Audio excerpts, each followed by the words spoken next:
First of all చాలా మందికి నచ్చని సబ్జెక్ట్. ఇక్కడ ఎంతమందికి నచ్చదు ఫిజిక్స్?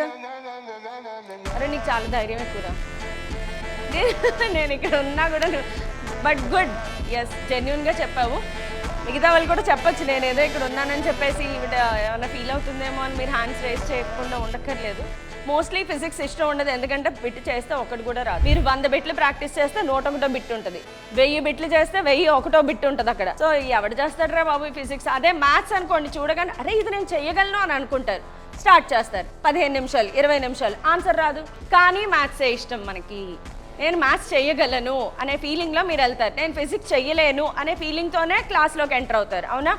దానికి తోడు ఫిజిక్స్ ప్రాబ్లమ్స్ మామూలుగా ఉంటాయా? చేస్తాడు 10 లైన్లు ఇస్తాడు. ఆప్షన్స్ చూస్తే బీభత్సంగా ఒక lambda into e⁻t by something by under square root something power 4 under square root root, ఇలా బీభత్సమైన ఆప్షన్స్ కనిపిస్తాయి.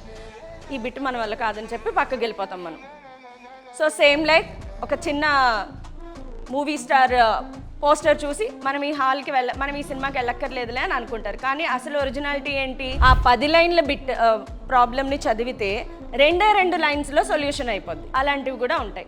So NTA paper setting psychology ఎట్లుంటుందంటే పిల్లల సైకాలజీని దెబ్బతీయడం కోసమే. అప్పటికే మీరు చాలా టెన్షన్లో స్ట్రెస్లో ఉంటారు. సైకో కదా ఎన్టీఏ వాళ్ళు, పేపర్ ఇచ్చే వాళ్ళు అలాగే ఉంటారు, మేము ఊరికే ఇస్తారంటే ర్యాంకులు. సో అట్లనే ఉంటారు.